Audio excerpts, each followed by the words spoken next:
We're going to have some fun today, my friend. We're going to take a little trip down memory lane. The best.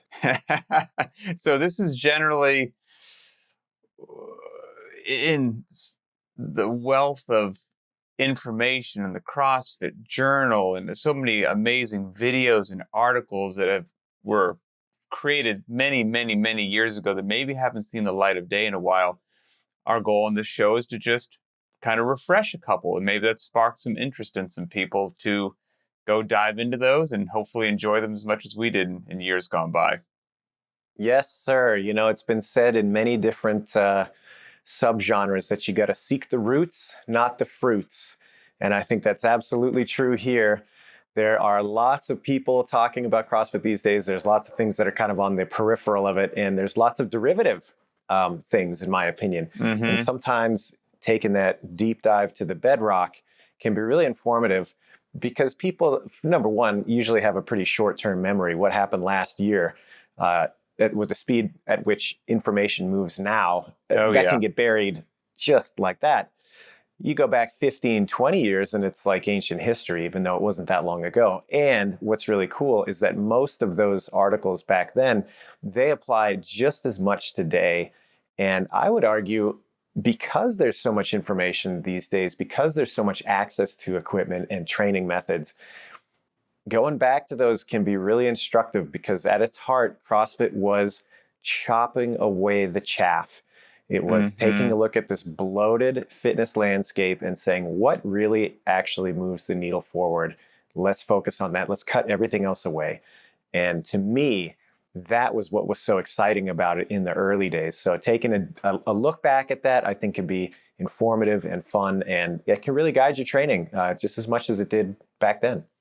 There's so many gems. You know, this list could be a lot longer. We're just going to touch on a few today. I've got one that I love. You've got several you're going to mention. And what's interesting too is there might be some, if somebody has no exposure to these and they go back and look at them now, there might be some things that they're like, well, yeah, of course. That's so obvious. What you have to realize is the date that these were written or published or whatnot, the fitness landscape was very different even a couple decades ago, with the movement selection that people did or did not do, how they segmented their training. It was, now you turn on TV and you'll see somebody doing box jumps and swinging a kettlebell. Like, you don't see somebody doing preacher curls in a... Well, let's just go back and say from the get-go, Facebook didn't exist, or if it did, it was in its infancy. Right. YouTube was in its infancy, barely existed.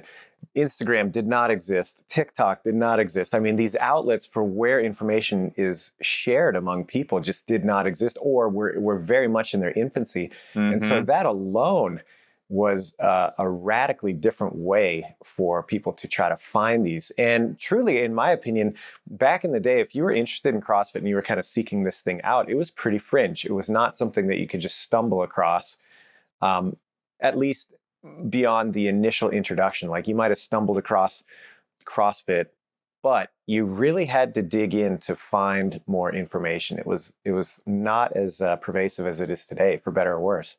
It required a little effort. So That's right. Well, we'll start with you. I'll take then to me, and then we'll close with you. So what's your first one? Sounds good. My first one that I just love to this day, there was a series, the one that was really early on. It was, I'm looking at it right now, September of 2002, The Garage Gym. And then they did a second redux years later. I can't remember, maybe 2005. I can't remember exactly, but that was one of the first times where my mind was blown as far as, wow, people do not need to go to a gym.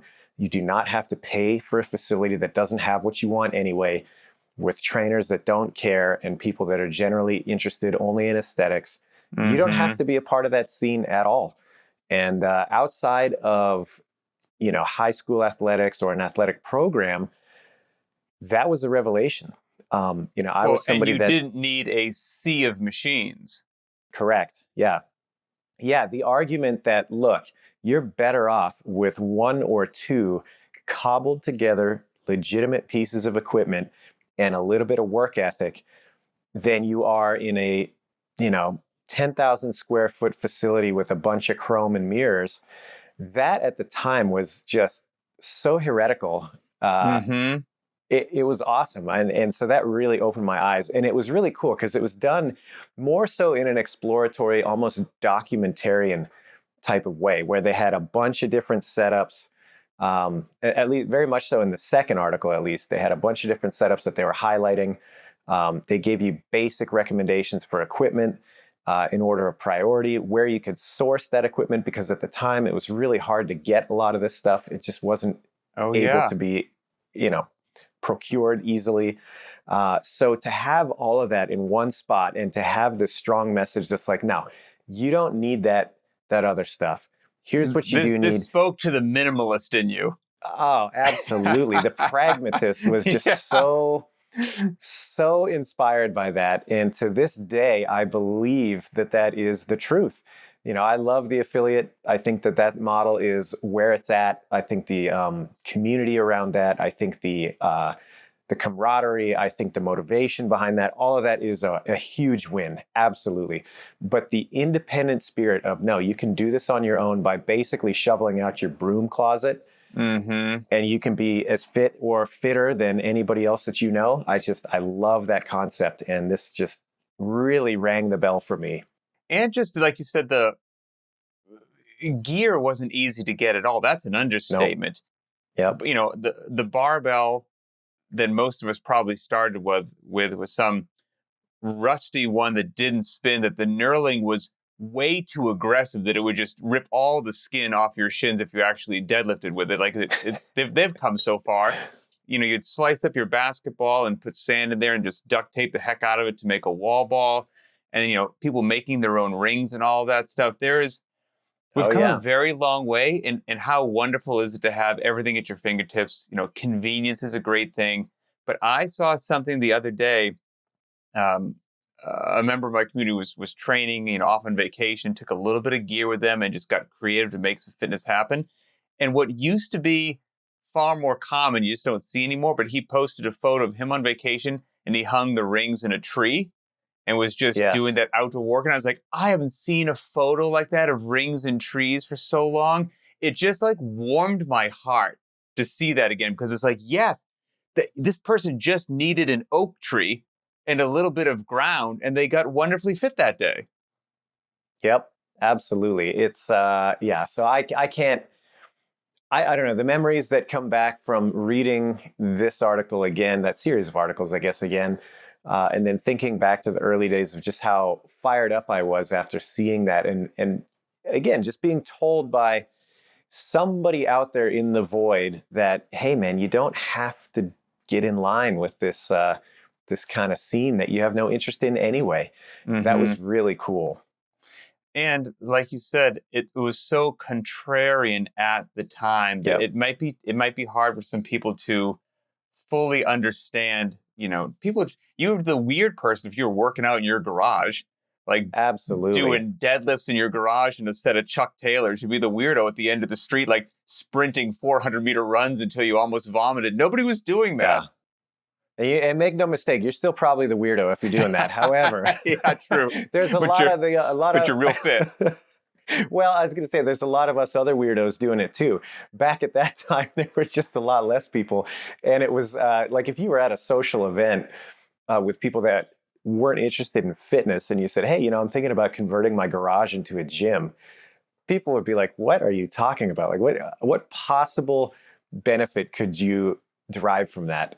Whereas these days, I feel like it's pretty accepted that if you say, hey, you know what, I'm going to carve out some space in my backyard or for my gym or even a spare room or whatever to be physical, people are like, oh yeah, of course you would do that. Of course you would do that. That was not at all the case back then. And again, not to go down a rabbit hole or a tangent, but everything about it was different, from gear to movement selection as well. Because if I am honest with myself, back in the day, in high school, all my buddies and I were working at a Gold's Gym in exactly what you described, 10,000 square feet, sea of machines, mirrors everywhere. And all I really knew how to do was, I'd do 3 sets of 10 bench press, then 3 sets of 10 incline, then 3 sets of 10 decline, then some flies, and then, something else. But most of that, or everything was, leg extension, leg curl, it was all machines, right? And if I walked into somebody's, garage who maybe had found CrossFit before I did, and they're like, hey, you want to get in a workout with me? And I walked into their garage and there was like a jump box, a barbell leaning against the wall, a jump rope, and some plates. I'd be like, what the heck are we going to do in here? We can't get fit in here. There's nothing this is useless material. You got a box, a bar, and some plates. What are we going to do? There's not even a bench. How am I going to bench with this barbell? And so it's Where's just the lat pull down? it's just so funny how much everything about that stood the fitness industry on its head, and it's and changed the course of both our lives. That's for darn sure. Absolutely. I'm just remembering this now. When I was in college, me and a couple of buddies, it wasn't my idea. I just got adopted into the group, which I'm thankful for. I think I still have the t-shirt, but they had a little workout club. It's a couple of little punk rock kids, and it was the Hub City Hard Bodies. And we would get together in my buddy Dave's, my buddy Dave's grandma's basement, and he legitimately had an old lat pull down from Sears or whatever, and a couple of those old crappy concrete weights, and we would do like lat pull downs and curls, and then we would run around the neighborhood and then order pizza. Actually sounds amazing. Yeah, it was great. But anyway, so I think, part of that, like going back to those days of where I was first starting to get into fitness and that sort of thing, and just the extension of that to have your own space that you can set up in your own way with your own rules and be able to make so much progress with it. Clearly it fires me up. That's where it's at in my opinion. So people should certainly, if they have not, check out not only that one article. You said there was two, correct? Yeah. They did a follow-up to it. The first one, the Garage Gym, September of 2002, in the early archives of the journal. The second one, I can't remember the exact date. I honestly, I was scrambling for time. I didn't have a chance to find it, but I believe it was in 2005 that the second one got released. Okay. All right. So people should check those out for sure. And I haven't read those in a while, so I should probably do the same as well. Yep. The one that I chose, it's a video that I would highly recommend people go back and watch, and it's entitled "The Productive Application of Force," and it's from Greg Glassman. It took place in January 2008, and I chose this one because I've watched this so many times, it's probably ridiculous. And it's one of those ones where it just changed my perspective. A light bulb went on. I had an aha moment. And for that, it's always had just a place in my heart. Kind of like when I originally read the What is Fitness article. And it just rocked my entire world and changed my view. And I was like, wow, what have I been doing in this? I need to get on this path. It was the same thing when I watched The Productive Application of Force. I think I had to immediately watch it a second time because there's a bunch of stuff that I missed the first time through and all that. But it's only about an 11-minute video, and it's also fantastic because it's just classic, gritty, old school CrossFit. Like, it's filmed on some low quality cameras. I'm sure Tony Budding was behind at the time. There's Greg, who's wearing like a ratty sweatshirt in front of like an old dry erase board, just kind of wandering back and forth in front of like a small, intimate group of people who are like, at that point in time, probably mostly like law enforcement and things like that. And he's just riffing, about, what's going on and what the problems are. And the crux of it, the productive application of force is, CrossFit was so big. And what was also so unique, I think, and revolutionary about CrossFit is they defined their terms. Like, that was really big. Like, what do you mean when you say fitness? What do you mean when you say intensity? Okay, functional movement, that's a buzzword. What does it actually mean? Well, a big part of this particular video was getting to the heart of, everyone says they want to get stronger and strength is really important. And CrossFit took a very unique stance in their definition of strength. And they defined strength as the productive application of force. I mean, that's the video. And the key thing was that baked into that is that you will never maximize that unless you have a profound passion for technique and improving technique and complicated movements that are neurologically demanding. And back then, anyway, most people avoided and didn't do because, kind of like what you were saying, they lived in that sea of machines, which I did. And that's why this one struck me so hard, is because most of the quote unquote working out that I was doing for the overwhelming majority of my life, just like Greg mentioned in this video, I was doing things which removed the coordination, accuracy, agility, and balance components from training. They were completely devoid of what I was doing. And then once he lays it out and you see the 10 general physical skills, well, how in the world am I ever going to maximize power and speed? Or how am I ever truly going to reach my potential if I have these critical components that I just don't do? And so there was a lot of just jewels in that video that after I watched it again, I was doing CrossFit at the time and it started to understand why I was doing it. But that was a really big eye-opener as to why complicated movements have benefit, why the struggle is worth it, and why, you know that you shouldn't just yank on the bar to try to improve your power clean. So at some level you understand that technique is important, but you really understand how technique is just the keys to the kingdom after watching a video like this. So for me, I just adore this video and the content in it. Yeah, it's a good one. And, I think in my mind, what comes up is this kind of Venn diagram between what you train in the gym and then what is possible outside of the gym because of that training. And that's another thing that I think this particular article and video speak to so strongly, is that, hey, the goal is to have that Venn diagram overlap as much as possible. And whether or not you have seen that and can articulate it or not, that's what everybody's after, except for somebody who's explicitly bodybuilding. You don't go to the gym because you want no effect outside. Most of us have intuitively this idea that if I do something here, it'll benefit me in other areas. And that video really breaks down this idea of, hey man, you can get those to overlap a lot closer than you think if you're mindful about what movements you're choosing, and on the other end of that, movements that you're omitting. And if you're mindful about the way that you train those specific movements as well, which again, that was something that was very bold at the time, was saying, hey, no, it is appropriate for non-athletic populations, meaning people that are not actively engaged in a sport or like in a college strength and conditioning program. It is absolutely appropriate for them to be learning how to clean and snatch and do pull-ups and do muscle-ups and do all these things. Whereas a lot of people had truncated fitness to be like, well, no. Once you're out of like your prime, there's no utility in learning this stuff. And that was a huge departure from that kind of accepted dogma. And it was for me, it's where the rubber meets the road. And what I mean by that is, great, you've got all these muscles from head to toe.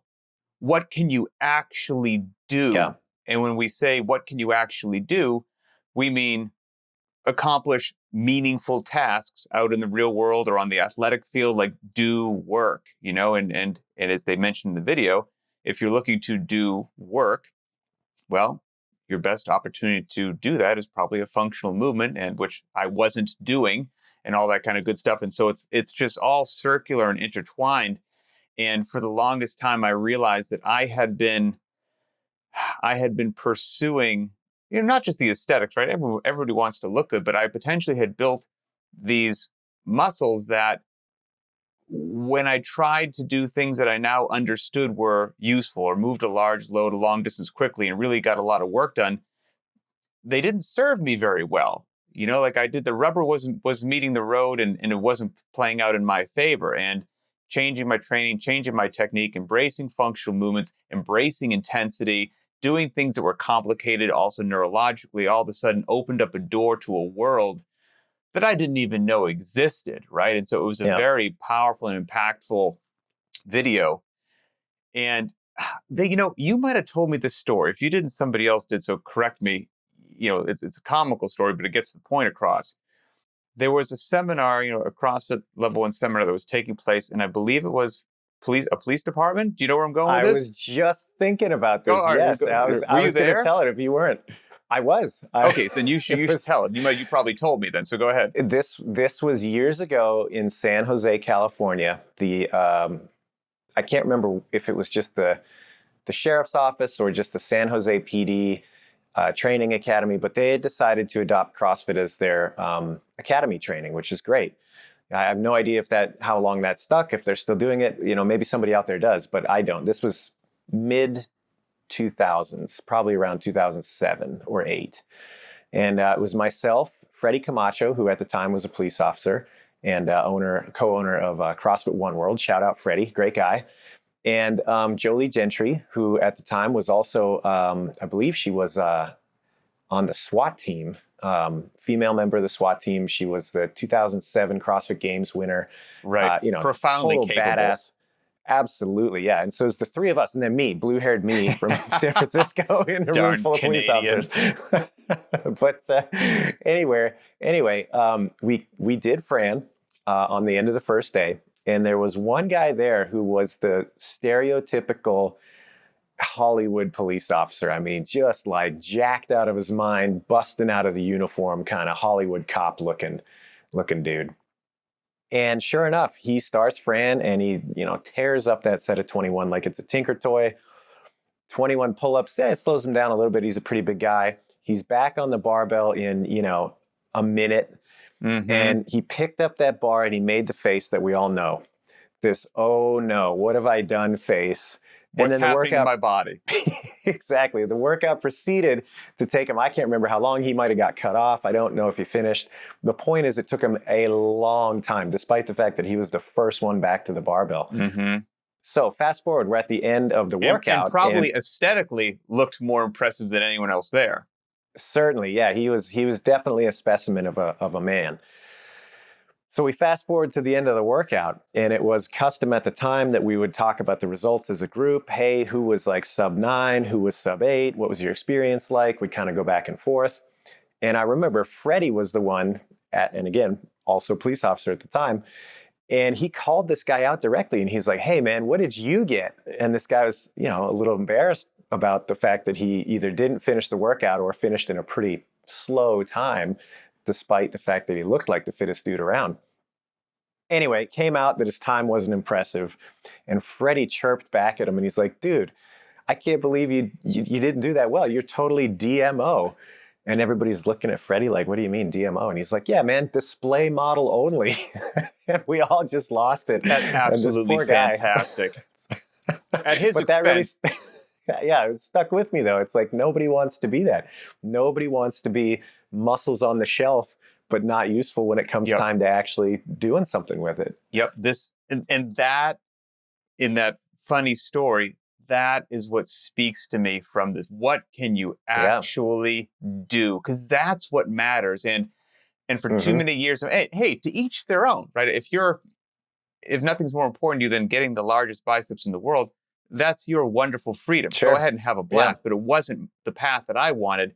And I realized that for many years, I spent so many hours in the gym, basically trying to become a shiny race car that had an amazing paint job and shiny wheels and all this. The exhaust sounded great, but had no engine under the hood. And the CrossFit was kind of like this, primer gray muscle car with no flash and matte black wheels, but the engine under the hood was tremendous, and it just smoked you off the line and you never saw it coming. And I was like, yeah, that's pretty darn appealing. What can I actually do? And so for me, productive application of force, go ahead and search for that on the journal or on YouTube. It's a good one. Enjoy. So that's my contribution. I love it. All right. Well, bounce pass back to me. I'm going to finish with 2. And I mean, this list could just keep going. What is fitness is obvious. That's the obvious choice. The only reason I didn't pick that is because it's like, I mean, that's just such an obvious one. If you haven't read that, I mean, that's just like, you got to go do your homework. Please read that. start It's there. just as revolutionary today, in my opinion. But I've got 2, and one of them is really short, and one of them is a little bit more meaty. So let's start with the meatier one, and that is the theoretical template for CrossFit programming. This was in February of 2003. And this was, Greg's early attempt to open up the hood, to use your auto analogy, and say, okay, how does this thing actually work?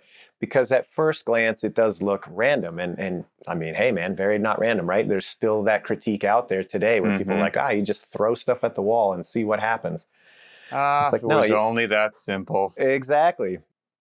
And so this was the first published attempt by Greg to say, hey, look, you can think about this categorically and then start to expand once you have your basics accounted for. And this is one way that you can start to codify your thinking like that. And that really interested me. And I used to do this for years, where I would come up with different templates and I would run them for a little while, and then I would tweak them and tinker with them a little bit. And I experiment with no template at all. I'd experiment with really rigid templates. And it was just so cool to be able to take these Lego blocks of really important programming elements and start to piece them together and figure out how you're going to make them fit over the course of a week or 2 weeks. And then consider things like, all right, well, man, if I'm going to do this in the course of a week, am I going to be able to recover from it? And am I going to actually get good efforts out of this? And all the nuance of that. And it all flowed. Yeah, it all flowed out of this one basic article that said, hey, look, if you can just break it down into these couple of different categories, it'll give you a starting point, and you can make sure that you have enough range without missing anything significant. And so that was a really, really big influence, particularly in the early days for me to start digging in. It's a great one. Yep. As a total programming nerd, I give that my 2 thumbs up as well. I certainly remember reading that multiple times and just trying to, like you said, dive in, reverse engineer, play with it, experiment, all the good things that you should do, and it stands to this day as a profoundly useful document. Absolutely. Yep. To just get your head going around the big building blocks. But, and flowing from that, the one that it was a really short article, and this was from April of 2003. So a little bit later on after the theoretical template. And it's basically asking the question of how could you create a competition around performance? This is like the prototypical CrossFit Games. Very, very cool stuff. And it was a series of 5 tests that had a couple of things put together. And then there was a ranking system on each test, and then an overall ranking system based on how you did across the board.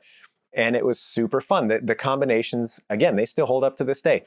Test number 1, maximum bench press, immediately followed by max strict pull-ups. And then there was a differentiator there that had you kind of weighting each one of those and getting an overall score. Second one, this is a bruiser, 15 rep touch and go clean and jerk. What's your max weight? So miserable. That's bad. I remember being blown away in 2006. I think we ran this with one of our coaches. Shout out Angel Orozco at San Francisco CrossFit. He did this with 185, and we were all just like mind blown. We were like, I cannot believe that somebody could do this at 185, And like people today, that's like, I know, but you've got to put it in context. You said when? 06? Yeah. Dude, that's no joke. It just blew all of our minds that, somebody could do that. But anyway, so that's number 2 is the 15 rep clean and jerk. Third one. I wish that we had a video of that. It'd be so great to put that in there. And you know what would probably, if he didn't realize upon doing it, it became obvious to anyone watching around rep 11 or 12, was the metabolic component associated with doing a 15 rep clean and jerk. Oh, absolutely. Just a hyperventilating. Yep. And I might have misspoke. That might have been like 2007 or 8, but it was definitely early days. The exact year. Don't hear it good. Anyway, next up. So we had bench press plus pull-ups as test number 1, max clean and jerk for 15 reps. And then the third one is Tabata squats, followed immediately by 4 minutes of muscle ups. So there's your next test. I love that one. And Yep. I would just throw to the audience at home, if your first question is, what's a Tabata squat? If you haven't done Tabata squats, first of all, make sure you're ready because you're profoundly sore. But a true Tabata squat interval protocol, man, there's almost nothing great. quite like it. Yep. So that's your third test, Tabata squats plus muscle up. Next test, another strength test, max deadlift, followed immediately by max strict handstand push-ups. So another good one there, another kind of push-pull pairing.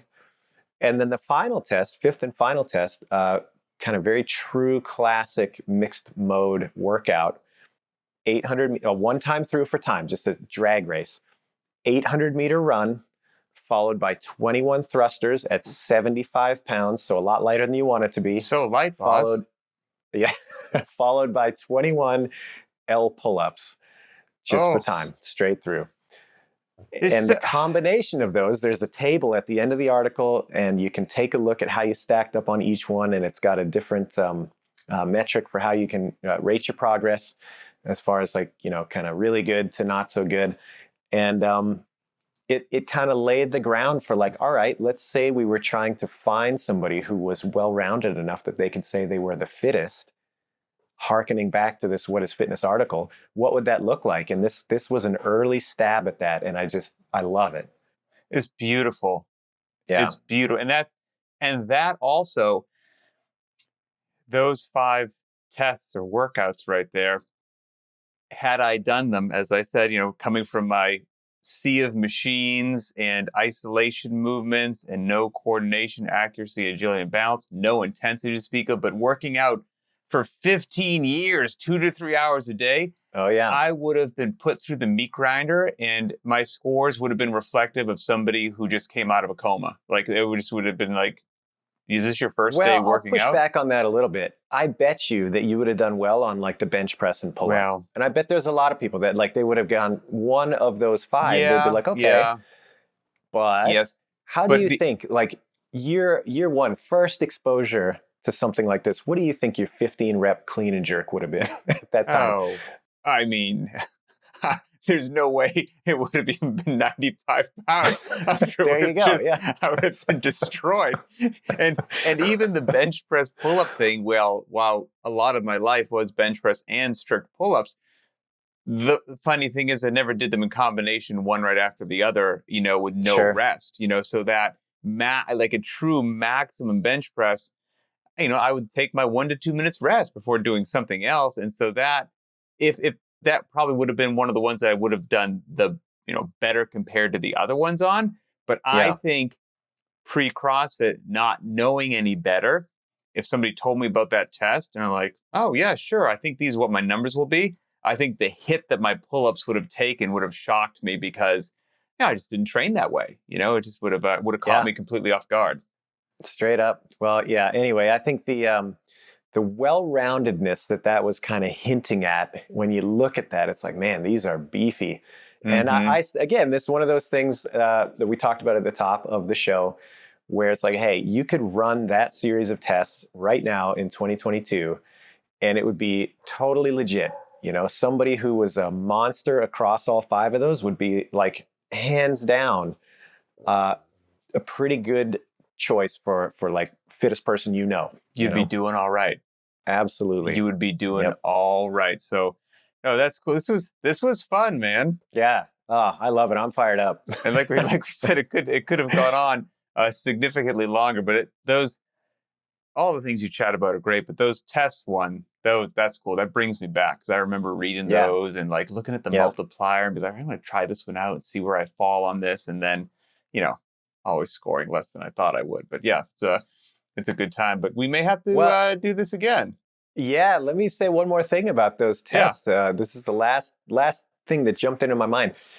I remember thinking about how cool that concept was to try to find a bunch of tests that can display somebody who's truly well-rounded.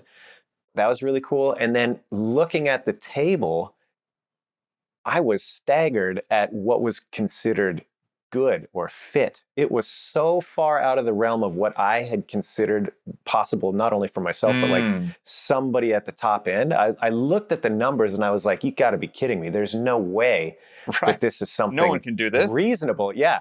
And today they would be, I don't know about commonplace, but you'd look at them and you'd be like, oh yeah, that's totally right for somebody who is claiming to be towards the top of the heap.